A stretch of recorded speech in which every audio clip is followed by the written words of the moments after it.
And we are live. Boles.tv, BOLES.tv.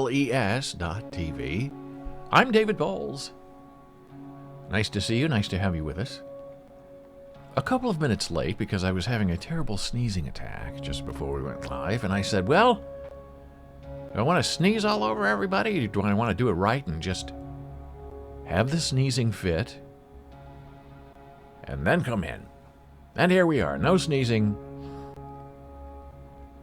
No sneezing. Interesting show today. Lots of different things to talk about. A lot of interesting ways the world is changing all around us. Some think we're spinning out of control, and others think we are spinning into the depths.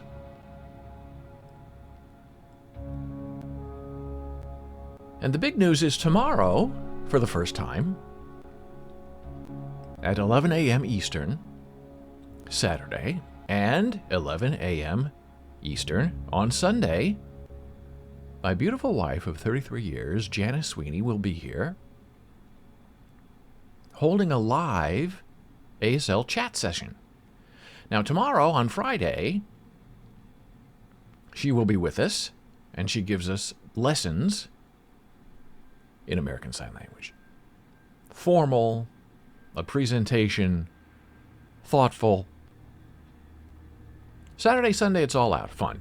She's going to talk about her life. She'll talk about what's going on in the world. If you're interested, you can ask her questions about her life or about ASL or about deafness or disability, and she will do her very best to answer you.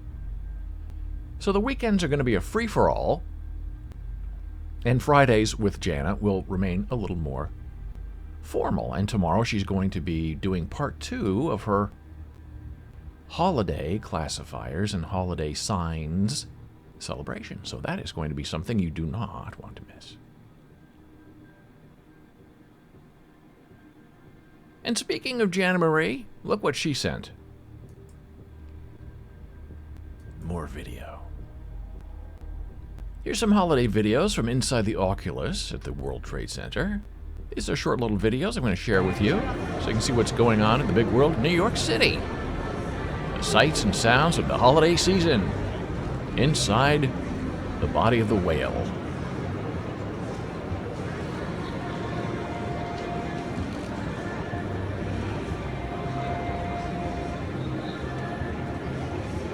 And I love that hum that's just the sounds of the big city.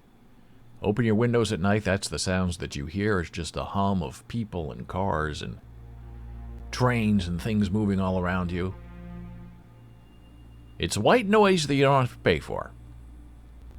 I also love the designs, the light designs on the floor. Here's another view of the Oculus, this one from the side.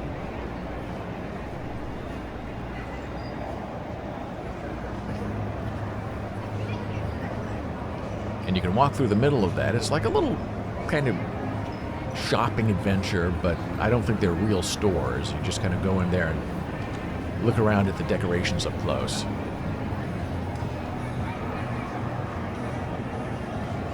Very blue. And those pathways are not part of the floor. That's just there, installed for this holiday celebration. It's very interesting and very lovely. I love the curved lines. Nobody likes a straight line on the stage. And that is definitely a performance. Here's one more view of the Oculus from our lovely cinematographer in residence, Janna Marie, sweetheart baby kitty. And inside that maze, you can see the snowflakes dancing on the ground. Lights from above. Very beautiful. And lights that do that, make things spin and move, are very expensive. And as you know, when you first started watching this, they used to be reindeer. And now they changed to the beautiful snowflake. Here's one more video. This is Janna Marie's office at work. And this year they're having some sort of contest to see who has the most beautifully decorated holiday scene in their office. And since July, Janna has been working on this display with handheld carvings, well, I guess they're not carvings, they're artwork.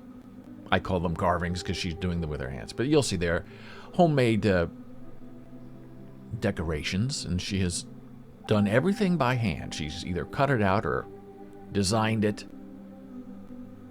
She purchased materials, but they are not a purchased final design. She has made them into the final design. And this is a quick little tour of her lovely holiday office. Will she win? We're holding thumbs to find out.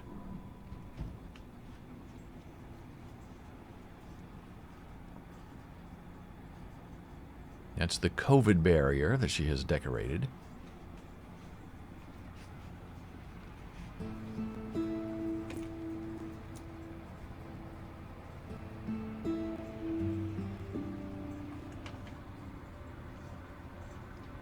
All handmade, painted, designed by Janna Marie. Very lovely, very festive.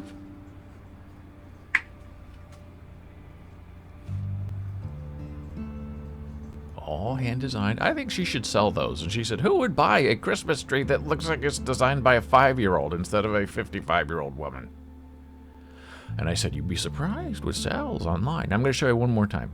I'll talk you through some of this. That's her inbox outside of her door. Then we go inside. There's the barrier. Those are icicles on the barrier. One of her co-workers, after loving her design, came in later and said, do those icicles light up? That fire you see is a screensaver from her video phone. So it has a camera, and that's where she talks to her deaf consumers, because Janna Marie is deaf herself, and that is how she communicates at work, is through a video phone. The tufts of snow, I won't say recently delivered, but let's say recently fell from the sky of Amazon and onto the desk area of Janna Marie. And that's a wall with icicles that are very beautiful, and they don't have to light up. So that's the holiday Janna Marie. And we're hoping that she's going to win everything. Oh, Dora's here. The stream is going in and out. It might just be her. It might not be her. Well, that's good news. That's good to know. We had technical problems yesterday. We are hoping we are not having technical problems today. Looking at my insider information, seems to suggest that the stream is excellent, so whatever that means. Our bitrate is okay. It looks like we're working. I don't know if you're on LTE or Wi-Fi, but we always appreciate the feedback. So I'm always interested in these office contests that people have, where you're sort of pitting co-workers against each other in order to win adoration or some kind of prize. And I learned that lesson the hard way teaching one time, because I remember one time I was teaching, and these students were not very motivated. So it becomes your job to motivate them in a positive way. And so I think I had some kind of, we were in the library, and I said we're dividing up into teams, and the first team to research and discover the answer to something ancient that we were looking up. And I said the first team to finish will get a point on their grade. So, they're ready to go. Ready, set, go. Boom, they go different directions. They're all finding different pieces of this puzzle they have to put together, put back. So they come back, one team beats the other team. And the other team is saying, well, that's not fair. Yeah, they beat us, but now their grade gets higher, and you're playing us against each other. And I thought that was sort of a good point. I don't want students to feel that they're competing with each other for a grade. I mean, if everybody gets an A, everybody gets an A. If everybody gets an A, I don't grade on a bell curve. So I said, okay, everybody gets 1 point. Because everybody worked together. And then the winning team said, but wait a minute, you said that we were going to win. You said you were going to get a point. And I'm thinking, we don't grade on a bell curve, so what does it matter? You got the point. You won the moral victory. Well, they didn't like that either. So I think I said you can leave class 5 minutes early, or maybe I gave them some kind of holiday treat or something, but it was enough to calm them down. And the other side, of course, said, well, why can't we leave early? Because we... So you can't please some people. So sometimes it's best not to have a contest. Or if you have a contest, it's a contest where everybody wins. And yeah, that's participation trophy. That's what we're trying to escape in America, where you just show up and you win. But there's also a reality that is now the mentality of a lot of people in the workplace and at school and at home and on the playground is, I want to be included. You can't leave me out. And so that can be a problem when you're trying to manage people and deal with people. Now, this Omicron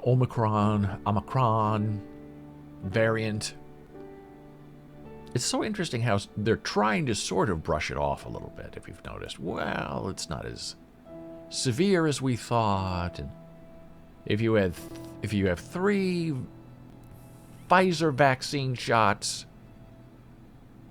you'll be okay.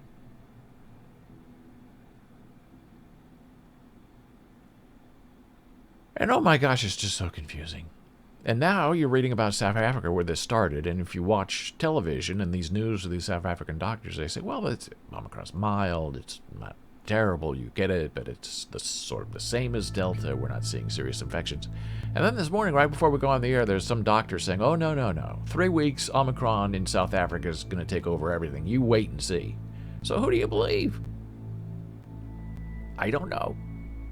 That's what I try to figure out with you every day. Where are we going to look to get information?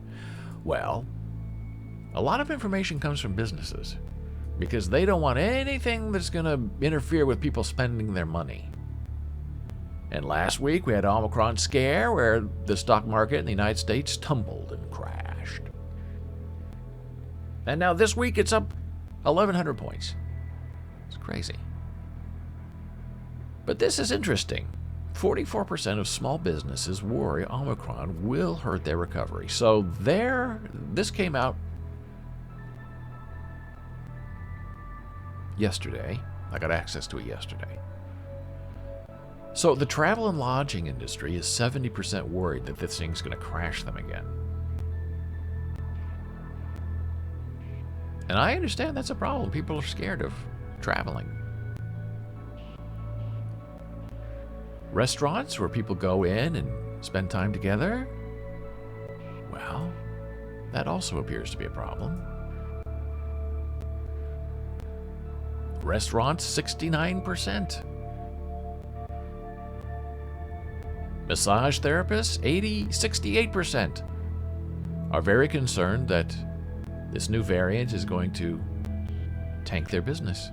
Event planners, weddings, birthdays, sort of related to restaurants and travel and lodging, but still a separate issue. 67% terrified this thing's going to tank their business. 58% of sales, retailers. 56% of gyms. And a lot of gyms were shut down during the pandemic. Had to lay off a lot of people. People were getting charged for subscriptions they could not use or could not participate in. The automotive world, 55%, which is interesting because you think that people want to buy cars so they don't have to take public transportation. But maybe that's just the big city view. Manufacturing, making things, toilet paper, doodads, things you like to buy, tools, 52%. I'm sure they're worried about having workers in the factory. Transportation, 52%, and the beauty industry, interesting. I guess when people are fearful, they don't need to get their hair did. 49% concerned. Small business owners.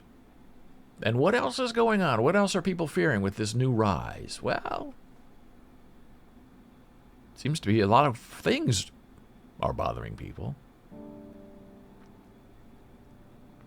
The Omicron variant is even more daunting for disadvantaged groups. Minority business owners. 69% of minorities polled expressed concern about Omicron affecting their recovery. The majority of women who own small businesses, 52%, felt the same way. Industries that rely on in-person business are also very worried about what Omicron might do to them. 60% of big city, New York-based small businesses are nervous about Omicron, as well as 64% of those in Massachusetts, 57% in New Jersey, and 54% Michigan. Big urban cores where a lot of people work and live tightly, closely knit together. They're worried about this new variant, and who can blame them? 53% of Canadian SMBs are fearful about Omicron's effects. The two most worried provinces are Ontario and British Columbia. And to help try to control this potential damage Omicron could cause, 40% say they are increasing basic health protocols. 23% say they're getting a booster shot, and 21% are investing into marketing. So people are doing their best to try to fight back, but we live in times of terror and uncertainty, where people want to do the right thing, they want to be safe, they want to help each other. And we have these unknowns swirling around us in other parts of the world we do not understand and cannot control. And that does bring a certain sense of inequity and terror into the ordinary life. And in America, you have people saying, oh, no, we're never shutting down. We're never closing schools again. Everyone can just show up and deal with it. Which may be fair, but also is putting people at risk, especially those who cannot get a shot, a vaccine, and especially those who refuse to get a vaccine in light of interesting and verifiable evidence that the shots do in fact work. So we live in a tumultuous world. I guess that's the new normal. And has it ever been anything other than that? Perhaps not. Well, now it's time to take a very brief blood pressure break. We're looking at our bit stream, our bit rate. We're hoping everything is getting back on track and is watchable because we have some really interesting ideas coming up next. We'll be back in a moment.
And we are back from break. David Boles, live with you, Monday through Friday, 9 a.m. Eastern. And now on the weekends with Janna Marie at 11 a.m. Eastern, as she holds ASL Chat with you. And during the week, we just talk about everything. The human condition, the moral soul, joy, happiness, sadness, depression. All jumbled into one. It's part of a human life. And now we're getting into a really fascinating area. At least I find it fascinating. Especially in desperate times where very desperate people want to try to find a way out of their economic demise, their economic problems. And one way they try to do that is to start their own company. But instead of starting their own company, they decide to go to work for someone else, under someone else, in what has traditionally been known as a pyramid scheme. Now, pyramid schemes are outlawed. And they look like this. Boom, boom, boom. Where at the top you have one person, and then they sign up people under them, they sign up people under them, blah, blah, blah, blah, blah, blah, blah. They have a big base, and all these people are paying the person here at the top of their pyramid. But people who run pyramid schemes don't want to call them pyramid schemes because there's a negative connotation to that. So they instead call them MLM, which means multi-level marketing. Level 1, level 2, level 3, level 4. It's a pyramid. But okay, they don't want to call it a pyramid scheme. They like to support people who work at home, and you can make all of this money by joining my pyramid. But they don't call it a pyramid, they call it a downline. Okay, pyramid. Okay, downline. Pyramid. The stream is smooth and outdoor. Thank you so much. I don't know if things were getting a little bumpy there or here, but I'm hoping that it's all worked out now, but who knows? It's a Thursday in New York City area. Anything can happen. So here we go with people who are desperate and people who really have no money and who are asked by their upline, the peak of their pyramid, to buy things and send them money so they can make money off of the lower level people. And I'm going to explain how all of this works.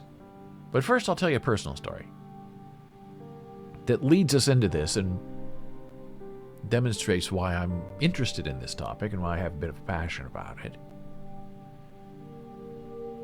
When I was younger in Nebraska, we had a certain teacher in elementary school. And this teacher loved to torture us about football because we were Nebraska and she was from a competing state. And she was, I don't know, an okay teacher. I didn't really cotton to her very much, but I don't know if it was a personality conflict or a style conflict. But right at the beginning of class, she said, I don't know geography and I don't know math, but other than that, I'm a really great teacher. So you're a young kid, you're 8, 9 years old, and you know that you need to learn geography, where you are in the world and where other people are in the world, and you need to learn some math. Well, we didn't really learn any of that under her. She just kind of skipped over it. Concentrated a lot on debate and conversation and reading and watching movies. And then at the end of that year with her, she said, oh boy, guess what? I'm moving up. I'm teaching the next grade above you. And hey, I worked it out where I'm going to be your teacher next year too. We're all staying together. And half of the class said, oh, isn't that great? And the other half of the class who liked math and geography we all looked at each other like, oh no, not another year of this. And then later we were said, well, if you don't want to stay with her, you can move to the other class.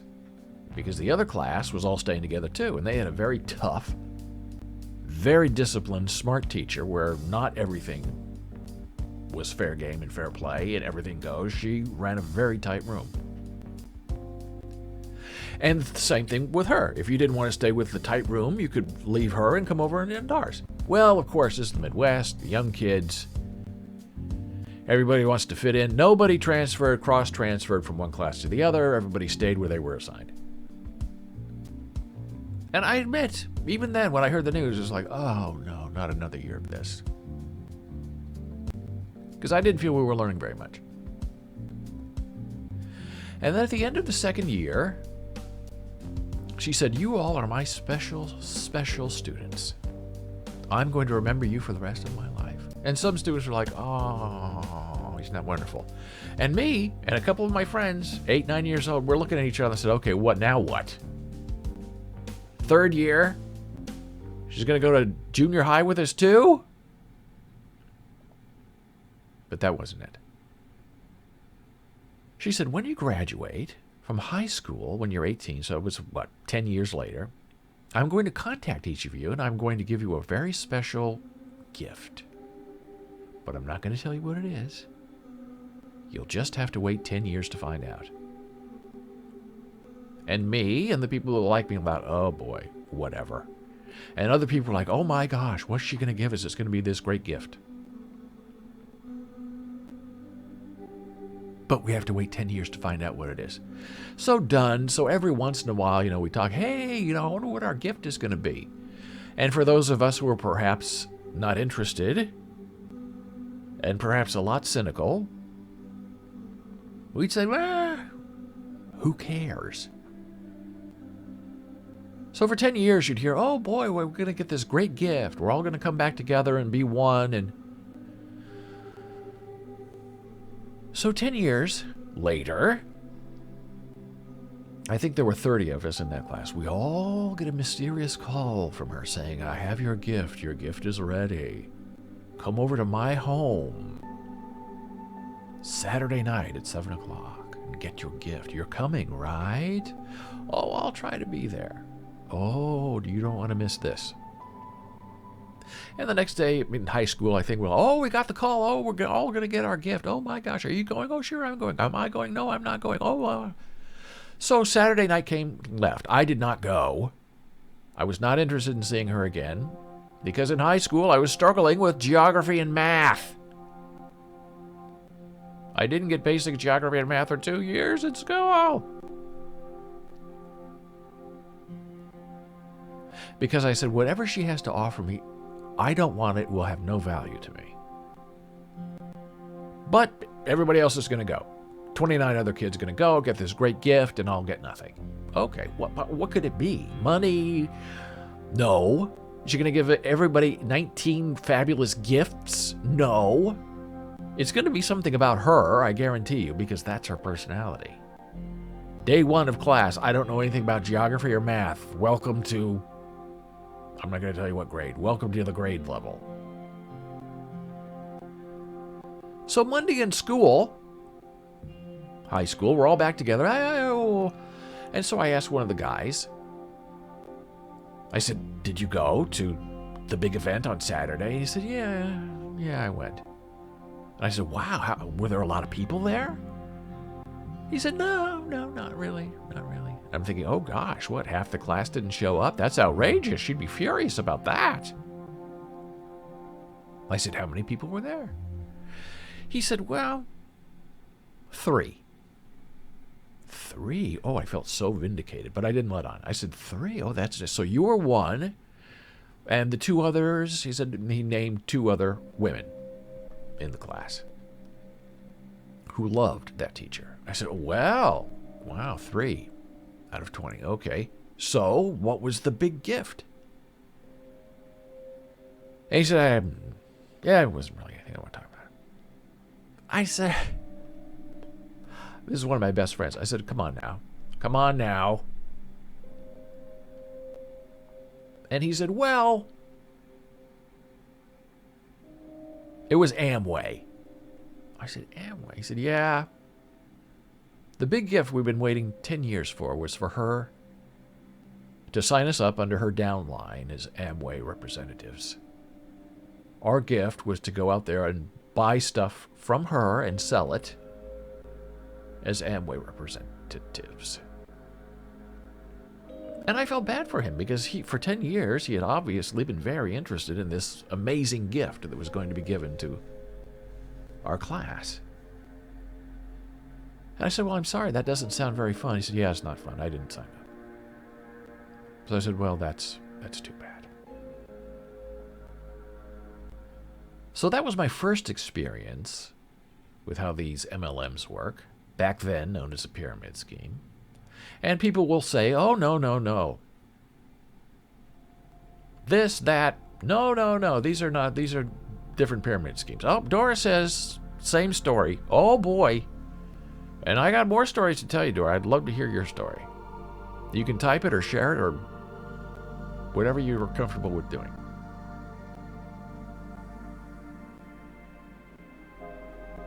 Then we jump about 20 years from that conversation. And a family member of mine, and this person will remain nameless because I don't want to embarrass that person, suddenly became a representative for Arbonne. And Arbonne is kind of a healthcare thing. It's a pyramid scheme, it's MLM. I'll show it to you in a minute. And this family member of mine, oh no, it's not a pyramid scheme. Oh, I go to all the events. Oh. And I saw photographs online, events attended, okay. And the family member said, oh, I have to send you some free. I knew. No. I don't want any. Janna doesn't want anything free. I don't want anything free. And I said that I could not say to my elementary school teacher, but I did say to my family member that once you use up all your warm contacts are friends and family, Facebook people and people in your direct family who will pity buy something from you, $12, to make you go away, to support you in your new endeavor. Once you use up all your warm contacts, you're going to have to go to cold contacts, people you don't know and people who do not want to speak to you. And I said, in that process of you thinking that you're an entrepreneur, you're going to lose all your friends. And you're going to lose a lot of your family members. Well, why? You're supposed to be supporting me. And I said, I support you as a person, but I don't support you being ripped off by your upline. Oh, no, this isn't a pyramid scheme. And then she's copy and pasting stuff that she's obviously getting from her upline saying, oh, you don't know what's going on. You need to support me. I'm your family member. So the only option we had was to cut off this family member. And it sounds drastic, and I don't care. I don't want to hear in my SMSs and in my voicemail pitches for Arbonne. Not interested. I don't want to buy it. I want you to leave me alone. You're supposed to be my family member. And we're not close. I mean, this is a family member who lives far away. We rarely speak because we have a very strange, disconnected Midwestern family. But, you know, you're family. But it's not like we see each other every year or even every 5 years or even every 10 years. We're really family in name only, which is fine because that's still family. But it's not like I see this person every day and this person relies on me for comfort and contentment. No, we're just a warm body to try to shake down in this MLM world.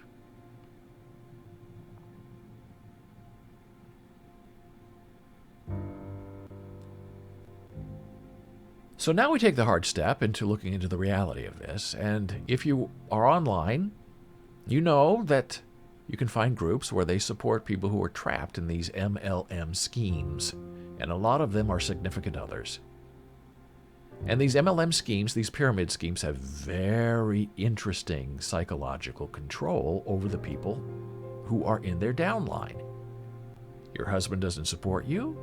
Your husband doesn't love you.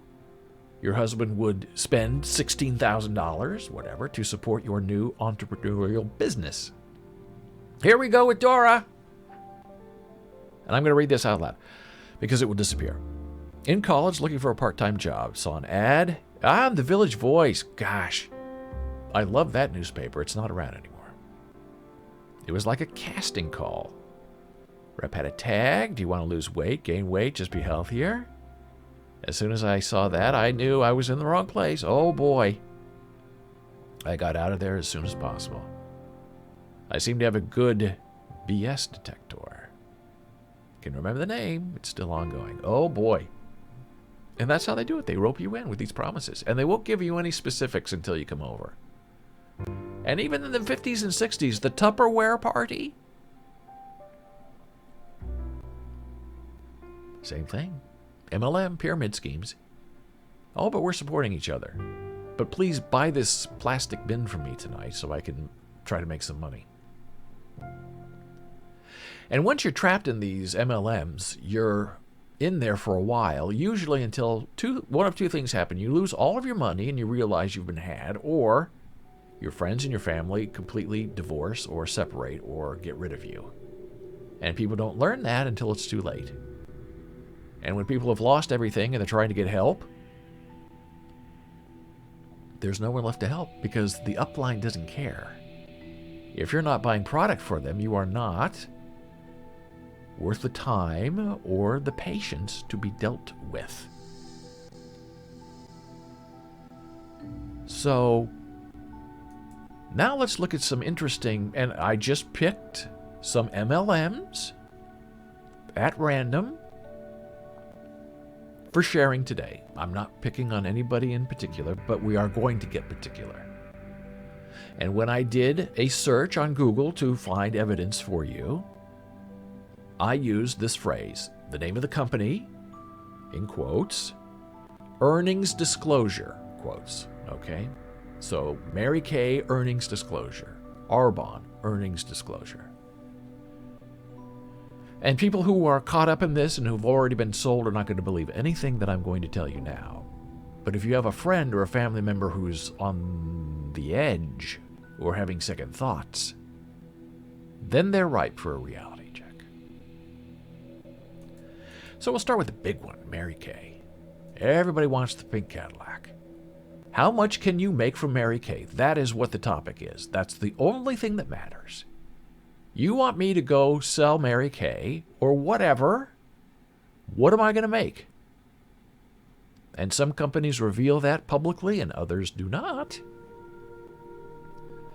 Mary Kay does not publish a U.S. income disclosure statement, depriving recruits of information that could help them make a better educated decision whether or not to sign up with a company, which requires the purchase of a starter kit for $130.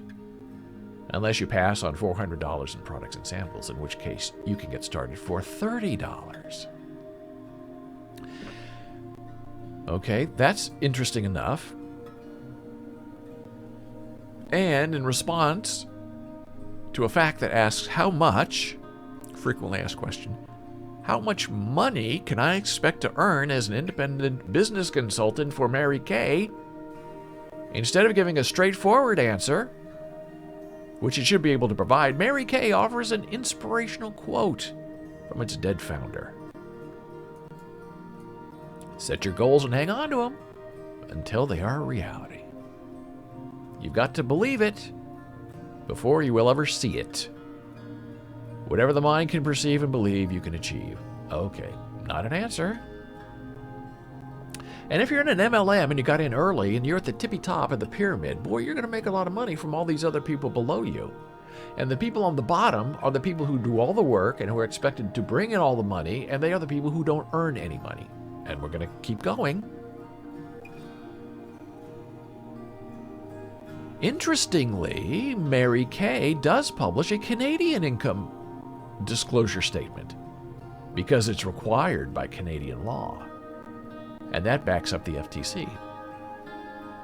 It states that a typical Mary Kay distributor in Canada does not earn any commissions or bonuses.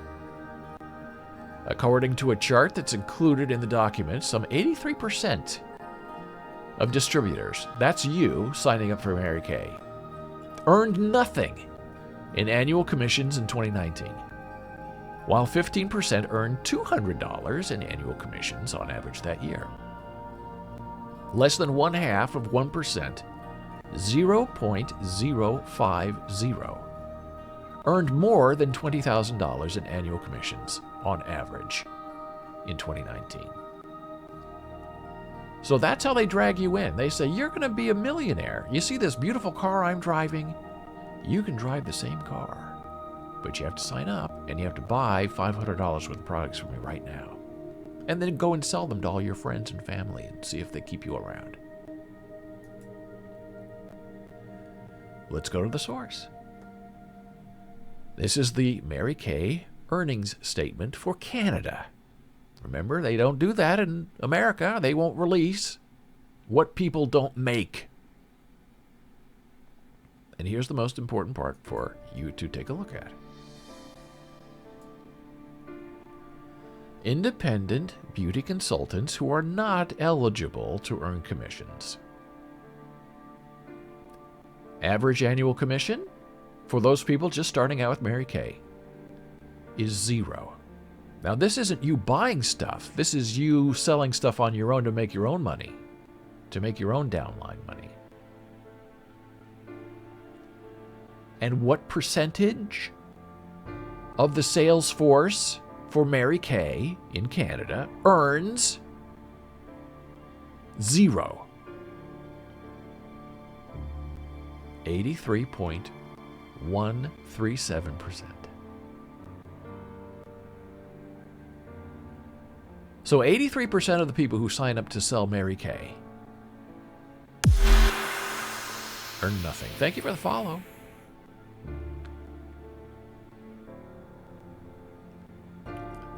Oh, someone has a super dangerous story. All right. You're a first-time chatter. Muffin Manapik. Go ahead and tell your very dangerous super story.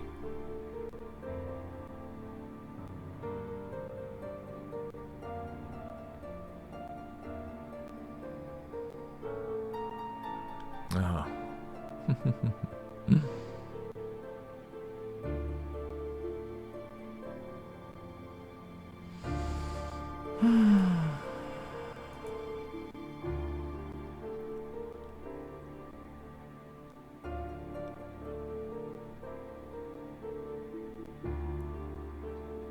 And Dora says, you mentioned it, but the pitch was like a religious revival. Absolutely right. That's how they suck you in.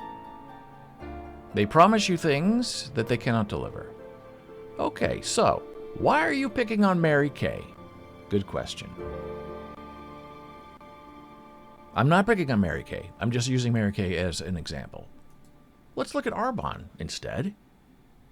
Arbonne earnings disclosure. What you need to know about joining Arbonne. Okay, this is published on the internet. Anybody who sells Arbonne or who wants to sell Arbonne can go and look at this themselves. You don't have to take what I'm saying as fact. So this is all very interesting. Oh, look at all this money. If you become a national vice president, you're going to earn $253,000 a year. Well, let's look at the last line. Remember, this is all publicly available information. Annual earnings of Arbonne independent consultants in 2020. Independent consultants, those are people who are starting out in Arbonne and are using up all their warm contacts, their friends and their family. Cold contacts will not speak to them. And I'm sure if you're on Facebook or social media, you've received a message, hey, hon, how are you? Yeah, I haven't seen you for 12 years since we graduated high school together. Are you interested in being your own business? Independent consultants for Arbonne. Let me make this a little bit bigger. Independent consultants. Average annual earnings, $206. Okay. Median earning is $108. If you're in the top 50, $2,000. Bottom 50 average is $1 earned. Percentage of consultants at the level of earning an average of $206 a year is more than half of those who are selling Arbonne. Are you going to get rich? Are you going to make it? Well, the data doesn't lie. And this is where they get you. Oh, but that's just people who are starting. You become a district manager, you get all these people under you, you're going to be making an average of $2,000 a year for full-time work.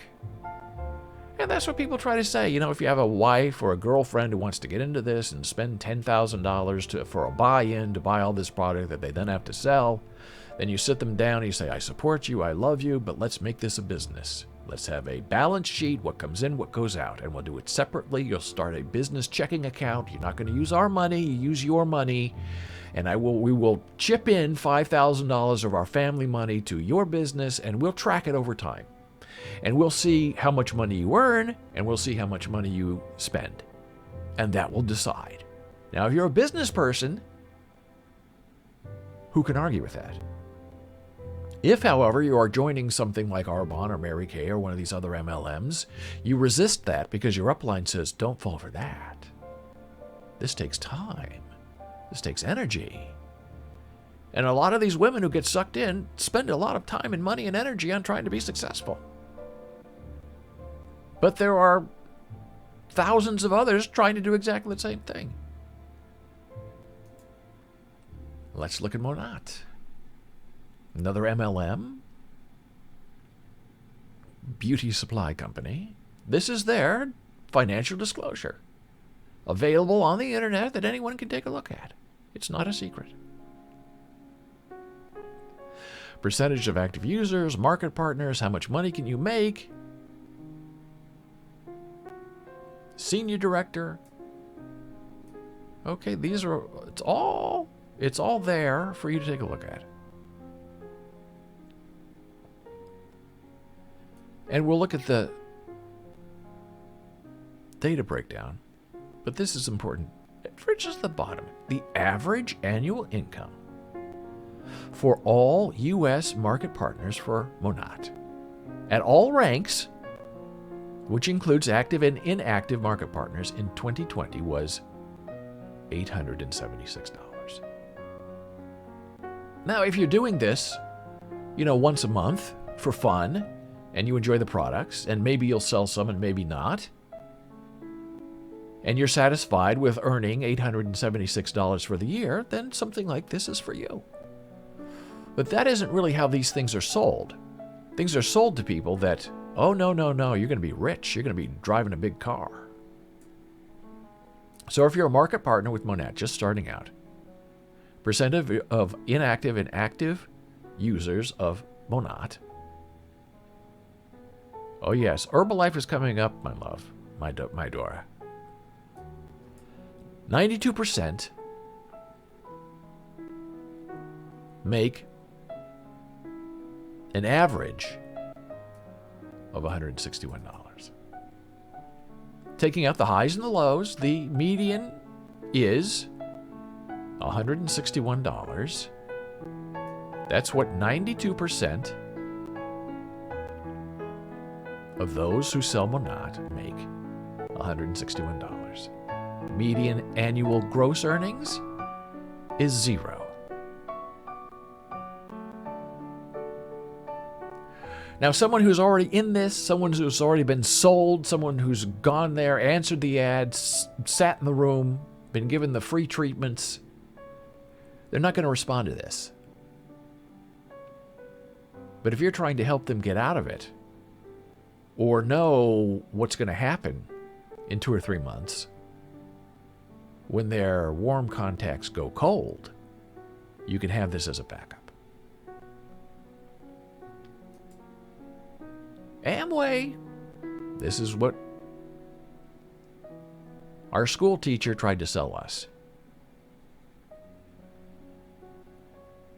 Okay, the annual cost to register with Amway is $62. Fair enough.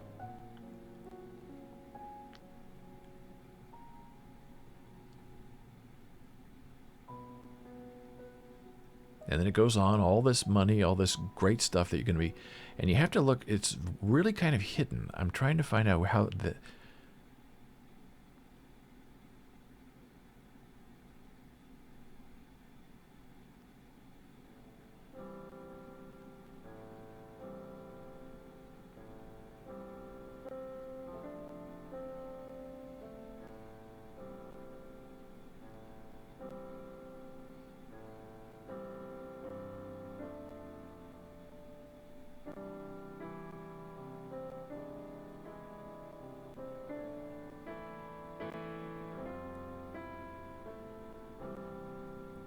It was very interestingly how they had written this. And I'm trying to find it under the pressure of being live.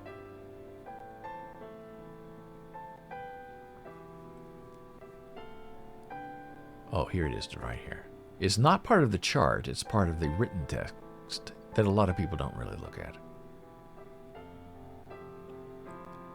For the calendar year 2020, the average income for all U.S. registered people who sell Amway at the Founders Platinum level and below was $628 before expenses. Expenses are you buying the product that you resell.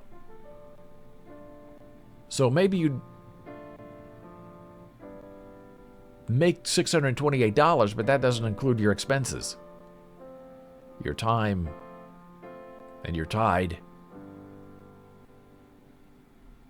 Expenses, and this is where it gets even more interesting. Expenses may reduce your net income as an Amway person and can include renewal fees, registration fees, shipping charges, taxes and expenses you incur from sample buying, travel, any optional training and support you purchase from approved providers or otherwise.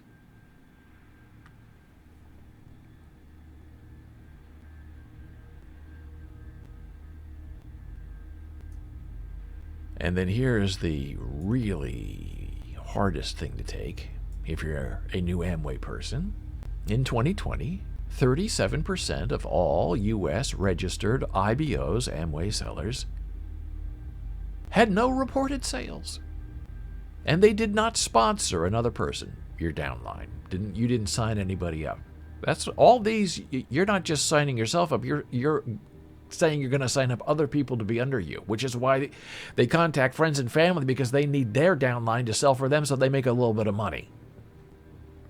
Well, Amway, 37% did not sponsor another person and did not earn any compensation whatsoever from Amway. Now, maybe that's depressing and maybe not. And now we go to Herbalife. Big company. And I was talking to a friend who was trying to lose weight, and I was making recommendations, and he worked at a hospital, very respected technician at a hospital. And I gave him like 3 different pathways to health that he could use to get healthy. And he said, well, I use Herbalife. I said, Herbalife? That's a MLM. That's a pyramid scheme. He said, what?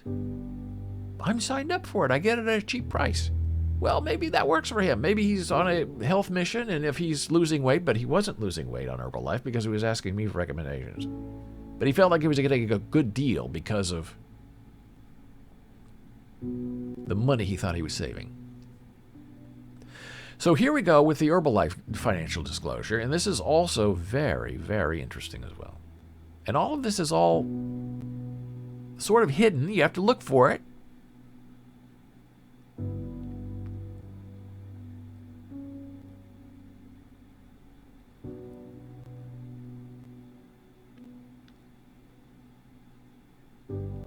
So here's the most interesting part, if I can get this highlighted.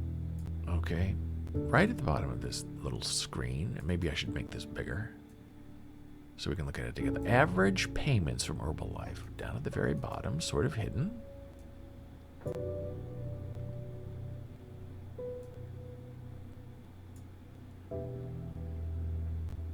Average payments from Herbalife, 0. So people who make 0 money with Herbalife, 30% of those people, 25,000 people, earn zero.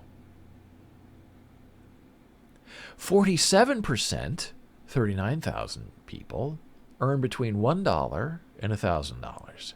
And their average gross payment is $292. So if you bunch them all up, the bottom two tiers of 47 and 30%, 77% of the people who sell Herbalife, if I'm reading this right, earn less than $292 a year. Now, if that's a business that interests you and that encourages you to try to do well in the world, well, then I welcome you and I support that. But if you're buying the line that you're going to be driving an expensive car and making $500,000 a year as a new person in one of these MLM schemes, history and the facts and data indicate that's not going to happen. It's going to be a very difficult situation for you to survive. And that's why the rest of us who maybe are not involved, I don't want to say smarter or wiser, but wizened or hardened through the difficult steps of life, may be willing to tell you later when you're ready to hear it that maybe it's not going to work out. And that's okay, as long as you don't put yourself into bankruptcy or destroy your family in the process. But sometimes that happens. And sometimes it happens a little too soon and a little too painfully. And with that, we're going to take a brief blood pressure break. Be back in a moment.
And we are back from break.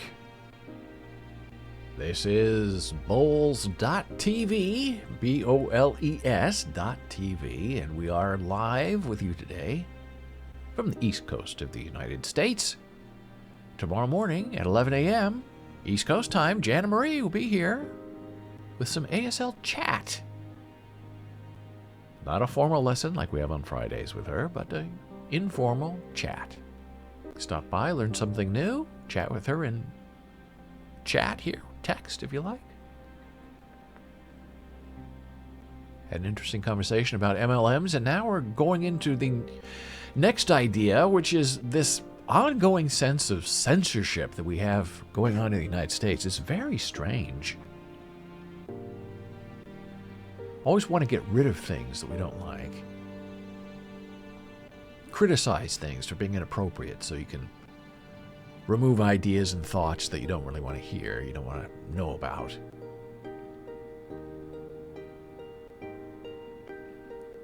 And book bannings and book burnings are kind of the new stew that is really an affection of the hard right in America,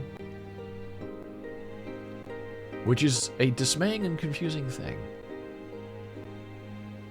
In 2011, which is longer ago than you would think, I wrote this article,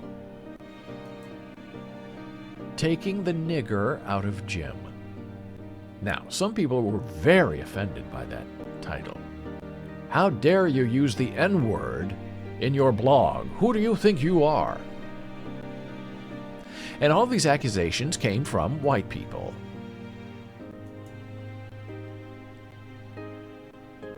Not black people. Black people didn't seem to be too concerned about it because they understand the historical context and the meaning of the word, and if you read the article, you understand what I'm talking about. New South Books, in 2011, a publisher based in Alabama, Deep South, United States, is reprinting Mark Twain's book, Adventures of Huckleberry Finn. However, they're not printing it out the way that Mark Twain wrote it. They're printing it out the way that they want it to be read. And they are taking out the words nigger and Injun. And there's a major character in Huck Finn called Nigger Jim. That's the history of it. That's the way Mark Twain wrote it. In the context of time, of that time in which the book was written, he was reflecting the way that people were addressed and labeled. And people try all the time to take their current morality and go back in time and apply it out of context to the reality of the historical context. And they think they're doing it just to be smart and woke and to whitewash what really happened in the past. And this is the same thing we're seeing with critical race theory. You're seeing people going back and saying, we don't want to hear about bad things that happened to black people that white people did to them. You are making our white children feel uncomfortable in class with their black classmates because of what happened. It's what happened. It's the history.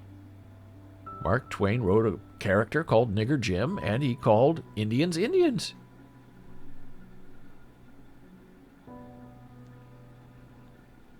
Throughout the book, 219 times in all, the word nigger is replaced by slave in that new edition from Alabama. A professor of English at Auburn University approached the publisher with that idea of changing. And Mr. Gibbons said Tuesday he had been teaching Mark Twain for decades and always hesitated before reading aloud the common racial epithet, which is used liberally in the book for a reason and for a purpose. It is a reflection of social attitudes in the mid-19th century. That is what Mark Twain is trying to tell us from the past today. I found myself right out of graduate school at Berkeley not wanting to pronounce that word when I was teaching Huck Finn or Tom Sawyer, and I don't think I'm alone. And you talk about liberals being snowflakes and delicate and can't take it?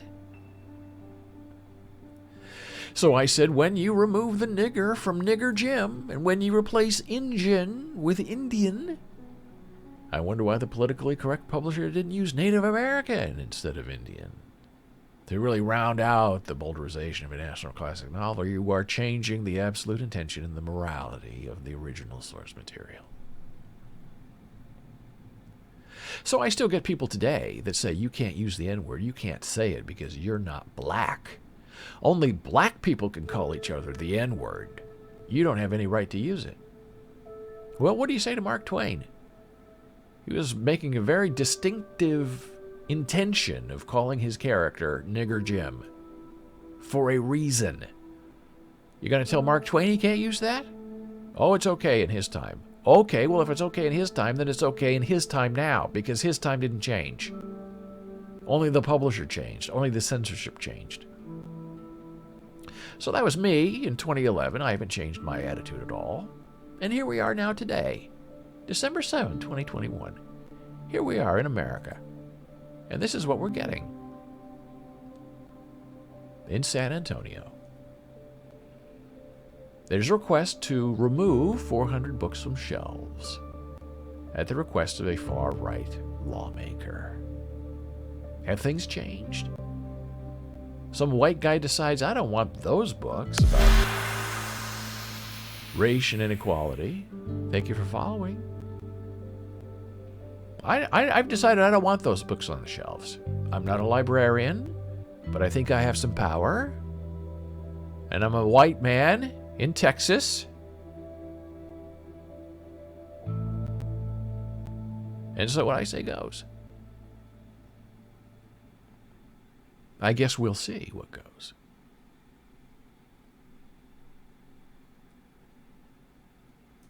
The San Antonio's Northeast Independent School District has yanked more than 400 books from its shelves for review after a far-right Texas lawmaker demanded a probe of objectionable books in school libraries.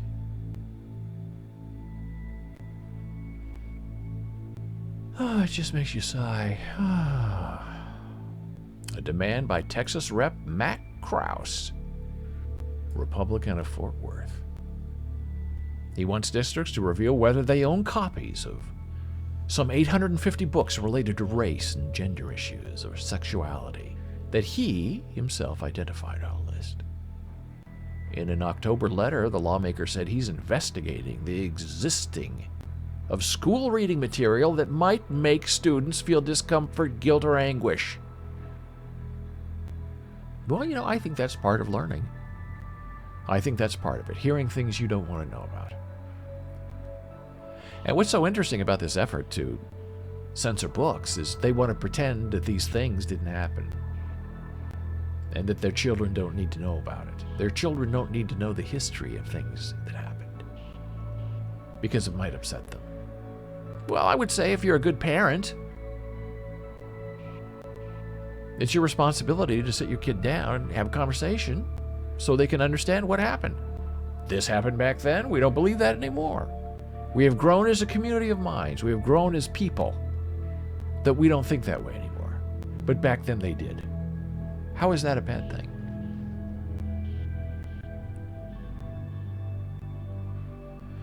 This guy, Krause, who's running for a Tarrant County District Attorney, offered no explanation for how he compiled this list of books, which are largely written by women and people of color and LGBTQ plus writers.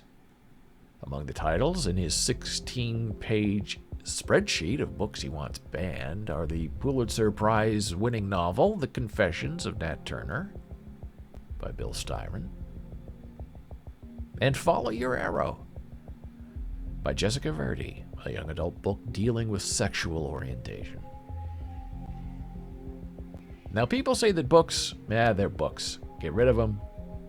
Other people say books are very valuable. Books have power. The power of the word is as pointed as a sword. Well, it's not just Texas that's going crazy. Virginia's also going crazy. Virginia school board members call for books to be burned. Not just banned. We can't ban them. Don't just add them to a database. Let's set them on fire instead. Let's really teach those people who want to read these books. Let's teach them a lesson. 2 Virginia school board members called for burning books that have been deemed worthy of removal from being read. Now, say when you ban a book, when you say, oh, you can't touch that, it's too hot, that invites kids, especially, to say, oh, you don't want me to see that, so maybe I'll go look at it anyway. Sort of the Streisand effect, I think. The Spotsylvania County School Board directed staff to begin removing sexually explicit books from library shelves. The GOP pushing against teaching students about race and sexuality.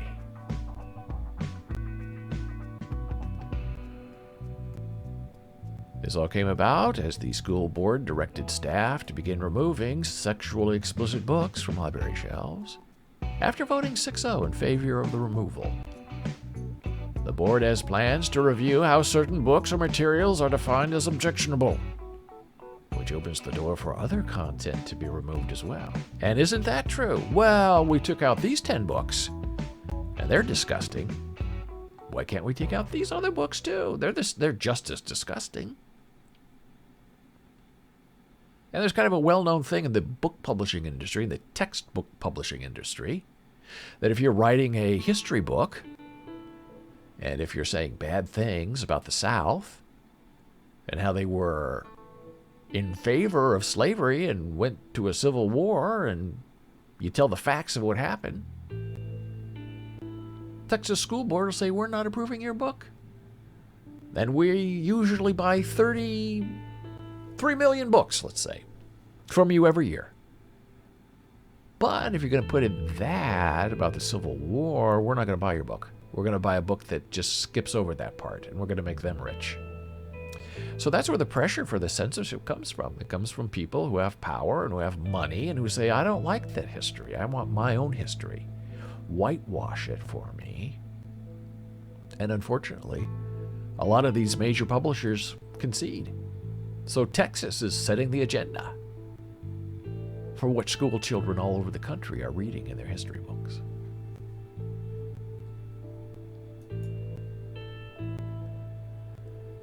Here you go. You need to see and hear the Virginia elected officials set forth their plan to burn books that they don't like. One of which the American Library Association named Best Book for Young Adults. This nation's march toward fascism is turning into a full sprint. I think those books, I don't want to even see them. Like, I think they should be thrown in a fire. I'm sure we've got hundreds of people out there that would like to see those books before we burn them. But just so we can identify within our community that we are eradicating this bad stuff. I think those books, I don't want to even see them. Like, I think they should be thrown in a fire. I'm sure we've got hundreds of people out there that would like to see those books before we burn them. But just so we can identify within our community that we are eradicating this bad stuff. I think those books... Now, as a writer, I have to say I like that a lot, in that these people think books are dangerous, that books influence people, that books can change minds, that reading something can dissuade someone from an indoctrination. It's very interesting, and it makes me proud to be an author. But you do have to deal with this. Banned and challenged books. It's a whole website dedicated to the effort to try to ban books. We don't want you to think that way. We want you to think the other way. We don't want you to live outside the scope of your mind and your immediate environment. New ideas are too dangerous, and they come from afar, and we cannot control you going to the library, so we are going to remove any temptation for you to try to go to the library to learn something on your own. We're just going to shut you down, and you're not going to even know what's out there. The American Library Association condemns censorship and works to ensure the free access to information. Every year, the Office for Intellectual Freedom compiles a list of the top 10 most challenged books in order to inform the public about censorship in libraries and schools. These lists are based on information from media stories and voluntary reports sent to the OIF from communities across the U.S. The top 10 lists are only a snapshot of these book challenges.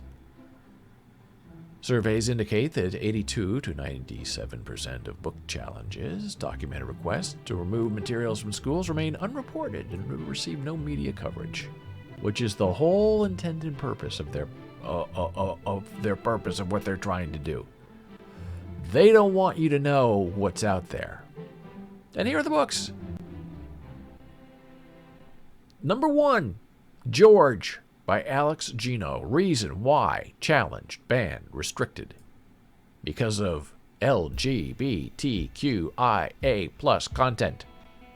Conflicting with a religious point of view and not reflecting the values of our community. Now that's interesting. A community has traditionally been bound by physical things. County lines, school districts, sometimes just one block. Sometimes a street is an identity in a community. But we don't live that way anymore. We don't live in restricted areas. Because this internet thing has given us access to other minds all over the world. So I want to know, what is the values of our community? A community of what? A community of schoolgoers? A community of church people? A community of liberals or GOP people? What is the definition of a community? Well, it's always changing. And there are people very scared of having the pool of thought and understanding expand beyond their own control.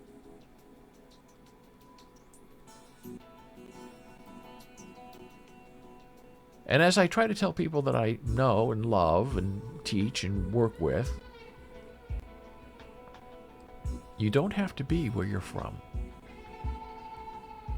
And that is what this effort is trying to do.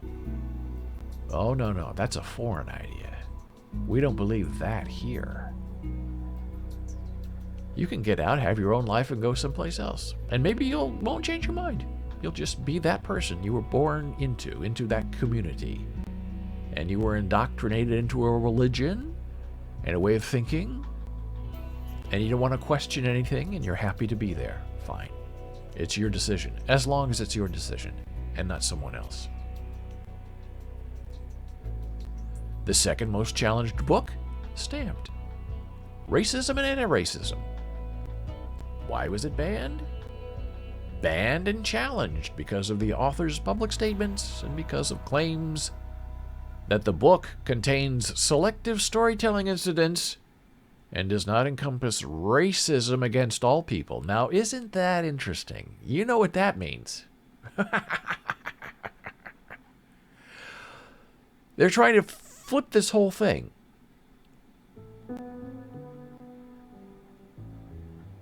Black people and people of color get treated differently than white people in America.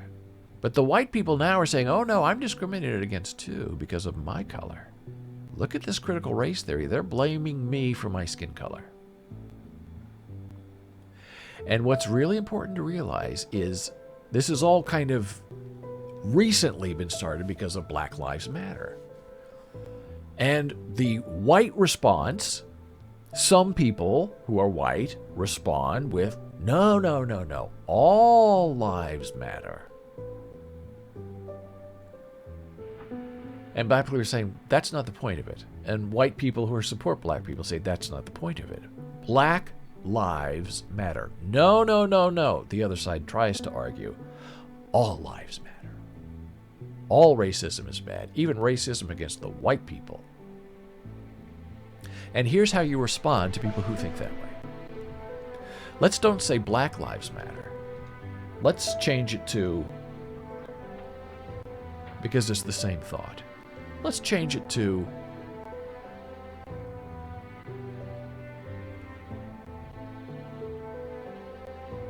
My Mother Matters. Okay?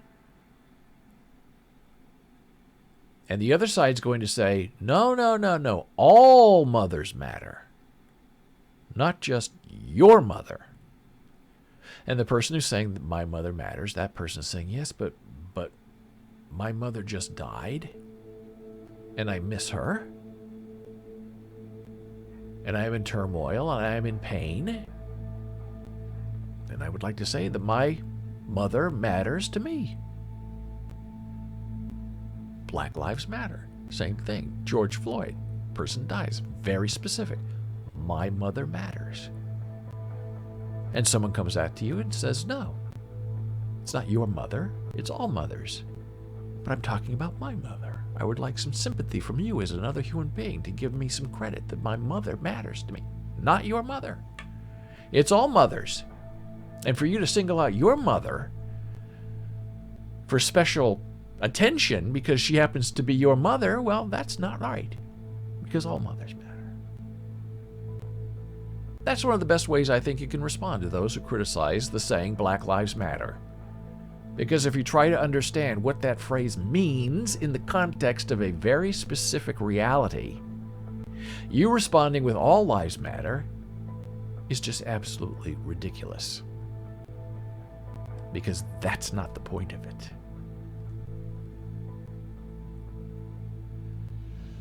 So we have these censorships, the book burning. You can't sell a textbook in Texas unless you take out all your stuff about the Civil War.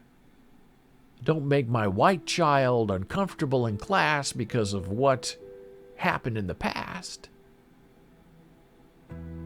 None of this is new.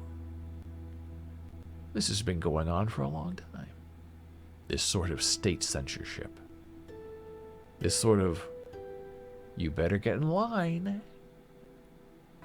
You'd better form a column with us or you're going to be in trouble. We're going to leave you out and you're not going to like it. 1933, Germany, right? This is the rise of Hitler. This is not yet World War II. This is 1933. May 10, 1933. University students in 34 university towns across Germany burned 25,000 books. The works of Jewish authors, like Albert Einstein or Sigmund Freud, went up in flames, alongside blacklisted American authors such as Ernest Hemingway, deaf and blind Helen Keller, while students gave the Nazi salute during the burning. I don't want to even see them. Like, I think they should be thrown in a fire. I'm sure we've got hundreds of people out there that would like to see those books before we burn them. But just so we can identify within our community that we are eradicating this bad stuff.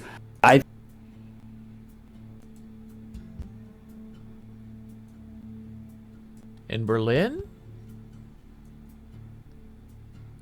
40,000 people gathered to hear German Minister of Public Enlightenment and Propaganda, Joseph Goebbels, give a speech in Berlin's Opera Square.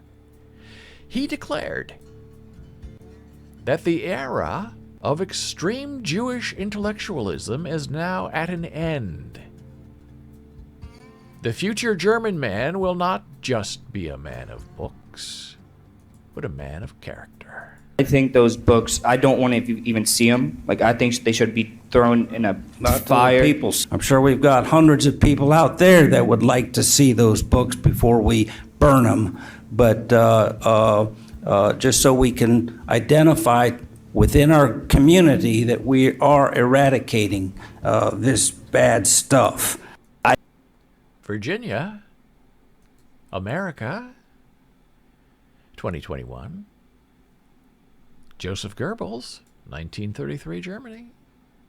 It is to this end that we want to educate you, and thus you'll do well in this midnight hour to commit to the flames the evil spirit of the past.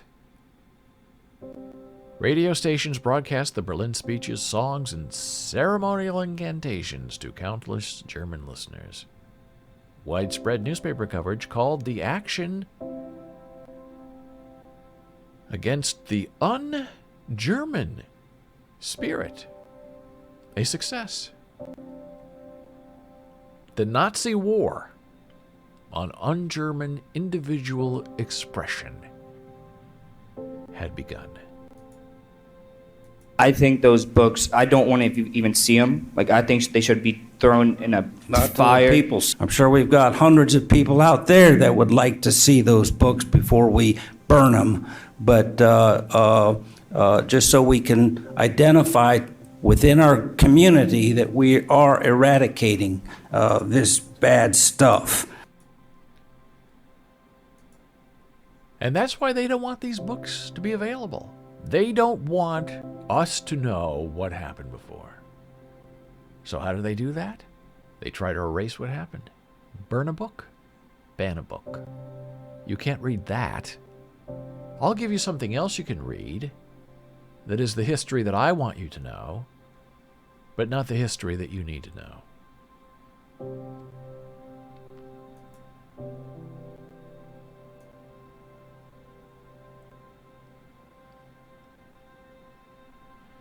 After the bonfires, the book burnings in 1933, 100,000 people marched in New York City to protest Nazi policies. Similar demonstrations occurred in Philadelphia, Chicago, and St. Louis, while German newspapers triumphantly reported that Germany was purging itself of Jews and others considered politically or artistically suspect. The American media responded with shock. Newsweek called it a holocaust of books. Times, a bibliocaust. And here's the really important part. Yet, the indignation was more rhetoric than true outrage. New York Herald Tribune columnist Walter Lippmann was one of the few journalists reporting on the Nazis who took the book burnings as an ominous sign of the Nazis' ultimate goal. These acts symbolize the moral and intellectual character of the Nazi regime. For these bonfires are not the work of schoolboys or mobs, but the present German government. I think those books, I don't want to even see them. Like, I think they should be thrown in a fire. I'm sure we've got hundreds of people out there that would like to see those books before we burn them. But just so we can identify within our community that we are eradicating this bad stuff.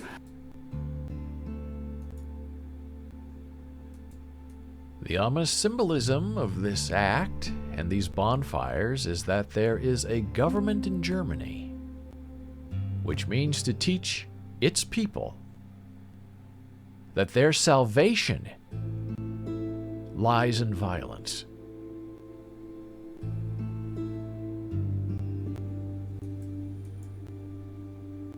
And that's where we are in America today. December 9, 2021. 2 days after Pearl Harbor. We don't have people fighting for freedom or for information. We have people fighting to shut us up We have people fighting to tamp down new ideas and to devalue expression and thoughtfulness and caring because it doesn't fit into their worldview, into their community standards. And the question is, where is that community coming from and who wants to be a part of it? And there are some hardcore people on each side who want their own community. They want to live in their own silo, and they don't want to be bothered by the likes of you or me. And that's fine, as long as they keep those terrible values to themselves. Don't push their ideas on other people. Well, they're pushing their ideas on us by writing these books. Well, you don't have to read the book. You don't have to burn the book. You don't have to ban the book. Just let the book be. The power of the book comes from people who want to read the book, not from the people who don't want to read the book and who will not read the book. And if a book becomes popular or interesting or important to a new community of people, how can you stop that? I understand you want to try to stop it, but is it really possible to stop it? Especially today. I mean, 1933, if you burned a book, it's kind of hard to find another book. Go to the library. Oh, we took everything out of the library. Oh, go to the bookstore. No, the bookstore, we banned the bookstore too. Well, I could have one shipped over from the UK.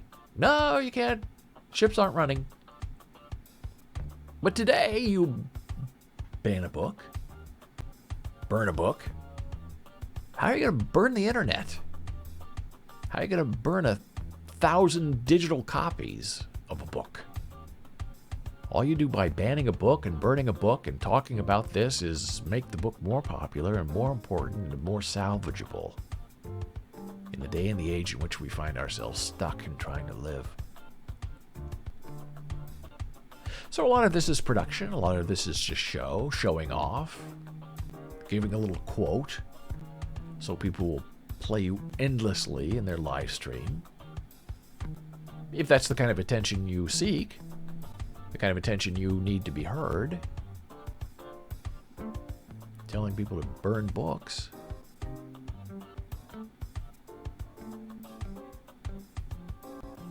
But we try to live free. We try to have a good understanding of where we are in the world together. And these are the emotions and the thoughts that we try to explore every day at 9 a.m., Monday through Friday, here with you on Boles.tv. If you have any thoughts about this conversation we've had today about a variety of topics, please don't hesitate to get in touch. You can email me now at david@boles.tv. You can join us here in live chat. You can find me on the Twitter at David Boles. Facebook is just Boles, B-O-L-E-S. Instagram is Boles Books. Well, it's been a wonderful week so far, and we're going to finish strong tomorrow. The lovely and talented Janna Marie Baby Kitty will be here to teach you some American Sign Language. Part 2 of holiday signs and celebrations and classifiers. Followed Saturday and Sunday, 11 a.m. Eastern, with ASL Chat with Janna, as she starts a new show here on Boles.tv to sit and have a conversation about disability and deafness and the place in the world and employment issues, and talk about sign language and values and totems and other really interesting things. But for today, I thank you so much. I'll see you again tomorrow. Be in touch if you have any thoughts or dreams you'd like to share. I thank you so much for your time and attention. Take care and be well.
you